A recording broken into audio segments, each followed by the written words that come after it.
Long before the Achaemenid Empire cast its golden shadow across 3 continents, the Persians were a confederation of loosely related tribal clans dwelling on the arid plateau of Fars, a region in modern-day southern Iran. These early Persians, known collectively as the Parsa, lived beside the more established Elamite, Median, and Mesopotamian civilizations, but retained a rugged, mobile lifestyle. Their society revolved around pastoralism. Flocks of sheep and goats grazed on sparse grasslands, while small agricultural settlements clustered around reliable oases.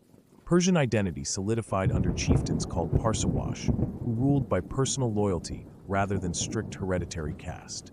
Legendary lines such as the Achaemenids trace their ancestry to mythic heroes, lending divine legitimacy to their ambitions. By the late 6th century BC, the larger Median Empire under King Cyaxares held sway over much of the Iranian plateau. Persian clans served as vassals, providing cavalry contingents in exchange for land and autonomy. Enter Cyrus II, later hailed Cyrus the Great. Born around 600 BC, he belonged to the Achaemenid house that ruled the small city-state of Anshan. Tradition holds that Cyrus' grandfather, Tispes, won independence for Anshan from Elamite overlords. His father, Cambyses I, maintained Median allegiance but cultivated strong ties with Median nobility. Young Cyrus grew up bilingual, exposed to Median court etiquette and Elamite administration, gaining fluency in diplomacy and horse-mounted warfare. In 559 BC, the unexpected death of the Median king, Astyages, created a power vacuum. Sensing opportunity, Cyrus rallied fellow Persian chieftains and disaffected Median nobles. His charisma and promise of lighter tribute convinced many to defect. Cyrus then defeated a Median counterattack, compelling Astyages' general, Harpagus, to betray his own king.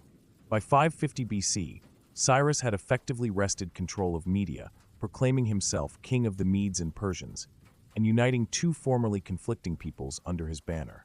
This dual-ethnic crown gave Cyrus both the manpower of Median heavy cavalry and the motivation of Persian horse archers.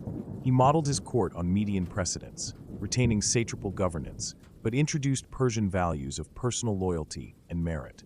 In less than a decade, Cyrus would transform the region's political landscape, conquering Lydia and Anatolia in 546 BC, subjugating Babylon in 539 BC, and carving out what would become the world's first true empire. Cyrus's meteoric rise, from tribal chieftain to successor of the Median throne, was no accident. It resulted from deft coalition building among tribal elites, respect for local traditions, and shrewd exploitation of regional discontent.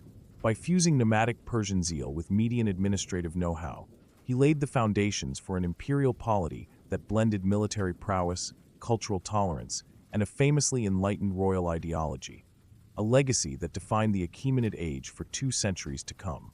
After seizing the Median throne, Cyrus the Great turned his attention to the wider Near East, embarking on a decade of military campaigns that established Persia as a superpower. His first major target was Lydia in western Anatolia, ruled by King Crises, famed for his immense wealth. In 547 BC, Cyrus crossed the Halys River, defeating the Lydian army at the Battle of Tyria. Although Crises regrouped and counterattacked, Cyrus's tactical flexibility, employing light cavalry skirmishers to harry Lydian hoplites, secured victory at Thimbra and forced the surrender of Sardis, Lydia's capital. Next, Cyrus turned south toward Neo-Babylonia. In 539 BC, he famously entered Babylon without a protracted siege. Apparently, the city gates were left unguarded during a festival, and Cyrus's forces slipped in, presenting him as a liberator rather than a conqueror. The Cyrus Cylinder, often called the First Declaration of Human Rights, records his respectful treatment of Babylon's gods and peoples, allowing displaced exiles, including the Jews, to return home and restoring temple worship. Cyrus also consolidated control over the eastern provinces. The arid lands of Arya and Sogdia, in modern Afghanistan and Uzbekistan, submitted after lightning campaigns that blended diplomacy and force. Local satraps who pledged loyalty were retained, while staunch resistors were replaced by Persian governors. By the time of his death in 530 BC, either in battle against nomadic Massagetæ or natural causes, Cyrus had forged an empire stretching from the Indus River in the east to the Aegean coast in the west. His conquests established a model of imperial expansion that combined centralized oversight with local autonomy. Cyrus's respect for local traditions and religions, coupled with his military innovations, rapid cavalry maneuvers, riverine crossings, and seasonal campaigning, ensured swift subjugation and stable governance. He laid the cornerstone of a multiracial, multilingual imperial structure that his successors would refine and expand, earning Cyrus an enduring reputation as both a warrior king and a statesman. Following a brief period of turmoil after Cyrus's son, Cambyses II, died in 522 BC, Darius I seized the throne and set about stabilizing and institutionalizing the empire. He reorganized the realm into 20 provinces, each overseen by a satrap responsible for tribute, security, and local administration. To prevent provincial revolts, common under weaker rulers, Darius split civil and military authority. A satrap handled civil affairs, while a royal secretary and commander reported directly to the king. He standardized taxation with the introduction of the tribute system. Each satrapy paid an annual, fixed sum, measured in silver talents, regardless of harvest fluctuations. This predictability financed the imperial bureaucracy, the standing army, and grand construction projects. Darius instituted common weights, measures, and a new gold coin, the daric, facilitating commerce across vast distances. Darius also bolstered his divine kingship. The Behistun inscription, carved on a cliff face in western Persia, records his lineage, his divine selection by Ahura Mazda, and his suppression of multiple pretenders and revolts. By claiming Ahura Mazda's favor, Darius linked religious legitimacy to imperial authority. He restored and built temples, sponsored the Zoroastrian clergy, and promoted a royal ideology that portrayed the king as the earthly steward of cosmic order. Under Darius, the royal court adopted a multicultural character. Persian, Median, Elamite, Babylonian, and Egyptian officials served in the administration. Aramaic became the lingua franca of the bureaucracy, while Old Persian cuneiform persisted in royal proclamations. Darius's reign thus fused divine kingship with a highly organized, merit-based bureaucracy, ensuring that the Achaemenid state could collect taxes, administer justice, and raise armies with unprecedented efficiency. To knit together an empire spanning 3 continents, the Achaemenid rulers invested heavily in transportation and communication. The centerpiece was the Royal Road, a 2,700-kilometer artery stretching from Sardis in Lydia to Susa in Elam. Darius ordered its construction around 500 BC, carving a graded path wide enough for wagons and binding it with gravel and stone. Stopping stations, spaced roughly 25 to 30 kilometers apart, provided fresh horses, food, and lodging for royal couriers. Herodotus marveled that messages could traverse the distance in just 1 week. Beyond the Royal Road, regional highways branched north toward Ecbatana and east to Pasargadae and Persepolis. These routes facilitated not only military deployments but also commerce. Merchants traded Lydian silver, Egyptian grain, Indian spices, and Bactrian lapis over these thoroughfares. Caravanserais, way stations where travelers and caravans could rest, sprouted at strategic intervals, offering security and services. Darius supplemented roads with canal projects. A famous but ultimately unsuccessful attempt to link the Nile and the Red Sea aimed to facilitate Indian Ocean trade. In Mesopotamia, he restored and extended ancient irrigation canals, ensuring a reliable agricultural surplus. The empire's network of bridges, causeways, and ferry crossings eliminated natural barriers, making travel and logistics remarkably swift for the era. This infrastructure underpinned a truly interconnected economy. Standardized weights and the circulation of darics allowed merchants to settle cross-border transactions without local currency exchange. Postal couriers relayed imperial edicts, tax registers, and military orders with speed.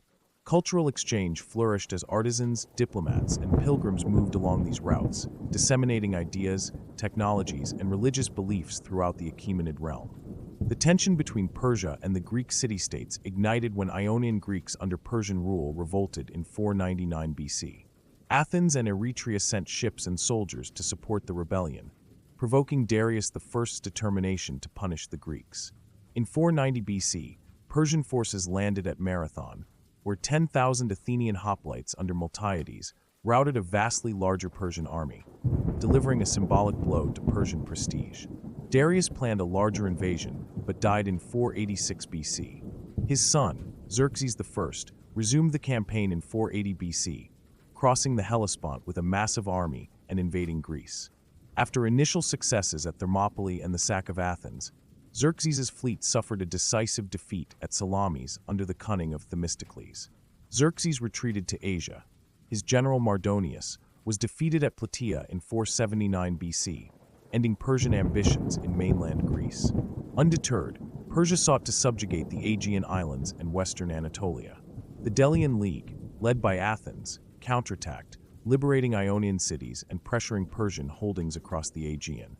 For decades, skirmishes and naval engagements shaped the coastline. Finally, the Peace of Calais in approximately 449 BC reportedly established Greek autonomy within the Aegean and Persian non-interference in mainland Greece, though exact terms remain debated. These wars underscored the clash between two imperial models: the oligarchic, maritime-oriented Greeks versus the land-based Achaemenid monarchy. Both learned from one another. Persia adopted Greek mercenaries and hoplite tactics, while Greeks encountered Persian diplomacy, satrapal governance, and engineering. The conflict reshaped power balances, allowing Greek culture, eventually manifested in the Classical Age, to flourish free from Eastern hegemony. Under Artaxerxes I and his successors, the Achaemenid Empire consolidated and culturally integrated its diverse subjects. Artaxerxes I concluded the Peace of Calais, cementing Persian withdrawal from Greek affairs and focused on internal stability. He granted Egyptians a brief independence, but soon reasserted control, installing satraps to manage revolts. The empire's cultural mosaic found expression in monumental architecture. At Persepolis, extended by Darius' son, Xerxes I and Artaxerxes I, vast audience halls rose on massive platforms. Carved reliefs depicted delegations from every satrapy bringing tribute, an enduring image of imperial unity. The Gate of All Nations, with its colossal Lamassa guardians, symbolized the empire's cosmopolitan ethos.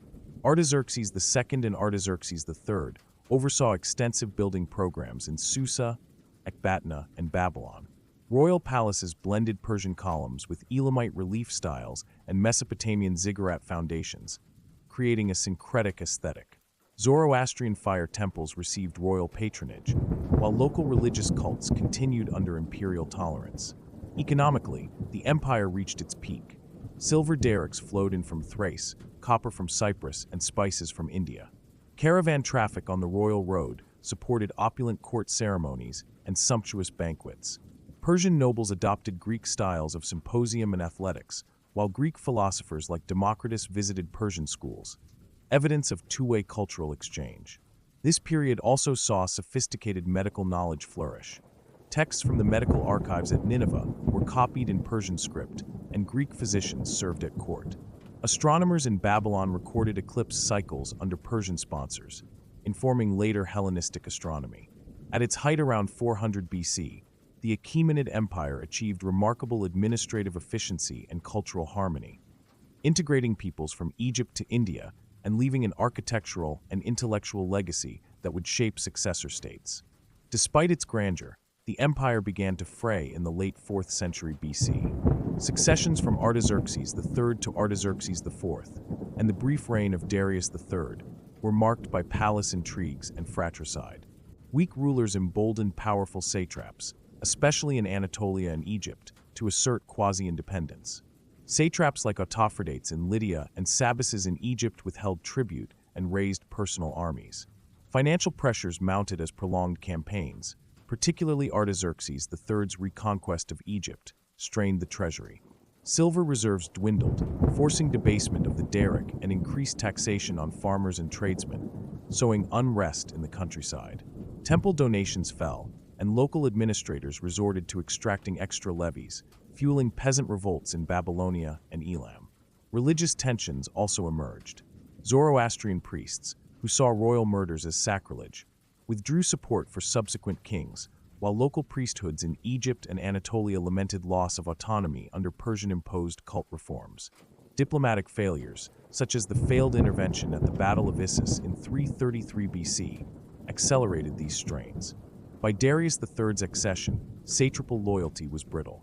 Communication breakdowns along the royal road slowed imperial directives. As Alexander of Macedon approached, many satraps chose to negotiate or defect rather than face disorderly Persian central command, signaling the empire's vulnerability from within. In 334 BC, Alexander the Great crossed the Hellespont, defeating Persian forces at the Granicus River. Darius III marshaled vast armies but suffered decisive defeats at Issus in 333 BC and Gaugamela in 331 BC. Alexander's combination of phalanx, cavalry, and siegecraft shattered Persian field armies and opened Mesopotamia to occupation. Darius fled eastward, attempting to rally support in the eastern satrapies. However, many governors, sensing the balance of power, abandoned him. He was ultimately betrayed and executed by his own satrap, Bessus, in 330 BC. Alexander ordered his burial with royal honors, but the empire's administrative structures collapsed with his demise. Alexander marched into Persepolis in late 330 BC, where he ceremonially burned the Achaemenid palaces, viewed by some as retribution for Persia's earlier sack of Athens. Yet many Persian administrators and soldiers transitioned into the Macedonian regime, preserving local governance frameworks. The empire's dissolution thus became a rapid transfer of power rather than a complete societal rupture. Though the Achaemenid Empire vanished, its institutional innovations endured. The satrapal system inspired Hellenistic successor kingdoms, Seleucid, Ptolemaic, and Parthian, to adopt provincial governance. The royal road was maintained by the Seleucids and later the Parthians, underpinning trans-Eurasian trade. Persian administrative techniques, annual tribute, standardized weights, and use of Aramaic as a bureaucratic lingua franca were emulated by the Romans. Zoroastrian concepts of kingly justice and cosmic order influenced Byzantine political thought. Architecturally, the palatial styles of Persepolis and Susa left an imprint on subsequent dynasties. Sasanian royal iconography, crown motifs, winged guardians, directly harkens back to Achaemenid prototypes. Cultural syncretism persisted. Iranian religious festivals like Nowruz trace their origins to Achaemenid court ceremonies. The Cyrus cylinder's ideals of tolerance resonate in modern human rights discourse. In conclusion, the Achaemenid Empire, by uniting diverse peoples under a coherent administrative and ideological framework, crafted a blueprint for imperial governance. Its legacy endured in institutions, architecture, and cultural practices, shaping the geopolitical and intellectual contours of the ancient world long after its fall. And there, dear travelers through time, concludes our journey across the rise and fall of the Achaemenid Persian Empire. From nomadic chieftains to world-conquering monarchs, their legacy of bureaucratic innovation, religious tolerance, and monumental architecture echoes across millennia, reminding us that the foundations of empire are often as enduring as the stones of Persepolis themselves. If you've enjoyed this deep dive into Persia's grand saga, be sure to hit like, subscribe, and ring the bell for more ancient Odyssey adventures. Until next time, stay curious, stay bold, and keep uncovering history's hidden chapters.